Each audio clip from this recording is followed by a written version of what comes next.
నా టేస్టీ తేజ చేసిన నామినేషన్ వేరే లెవెల్ అబ్బా. అందరూ కొత్త వాళ్ళు వచ్చారు కదా, రాయల్ క్లాన్ వాళ్ళందరూ జనుకుతున్నారు. ఎక్కడ చెప్తే ఎక్కడ బ్యాడ్ అయిపోతాం, ఎందుకో చాలా సాఫ్ట్, చాలా క్లీన్గా, అంటే జాయిగా కత్తి దింపుతాం అన్నట్టు దింపుతున్నారు. So tasty Teja direct point to point వచ్చేసాడు, మొత్తం ఇలాగే చెప్పాడు. ఎస్మికి చాలా గట్టి నామినేషన్ ఇచ్చాడు.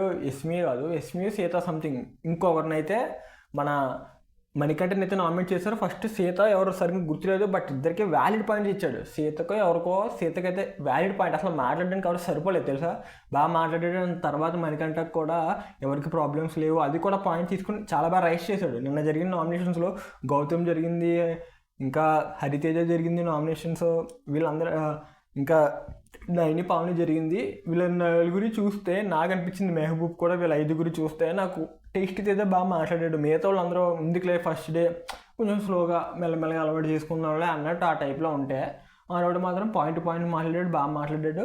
పాయింట్ కూడా నచ్చింది, ఎందుకంటే నాగమణికంట సపోర్ట్ ఇంట్లో కార్నర్ చేయడం వల్ల బయట సింపతి వస్తుందని ఇంట్లో వాళ్ళు గ్రహించారు, వాళ్ళకి అర్థమైంది.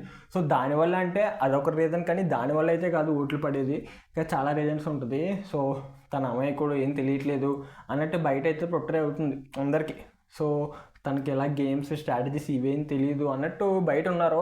సో ఇంట్లో వాళ్ళకి తెలిసింది కదా, 24 hours చూసేది వాళ్ళు. సో అది అయితే టేస్టీ చేద్దా మాట్లాడింది బాగా అనిపించింది. మనోడు ఇలాగే పాయింట్స్ రేస్ చేసి ఇలాగే స్టాండ్ తీసుకొని మాట్లాడితే ఖచ్చితంగా ఉంటాడు టాప్ 5లో. మరి చూడాలి ఈసారి కూడా మళ్ళీ ఎంటర్టైన్మెంట్ అయినా అలా మళ్ళీ ఒకరి ఫ్రెండ్ అంటే తప్పులున్నా మాట్లాడలేకపోతే మాత్రం జనాలు అయితే ఒప్పుకోరు నాకు తెలిసినంత మటుకి. సో టేస్టీ తేజ్ అయితే గేమ్ మార్చుకున్నాడు, కొత్త స్ట్రాటజీతో వచ్చాడని నేను అనుకుంటున్నాను.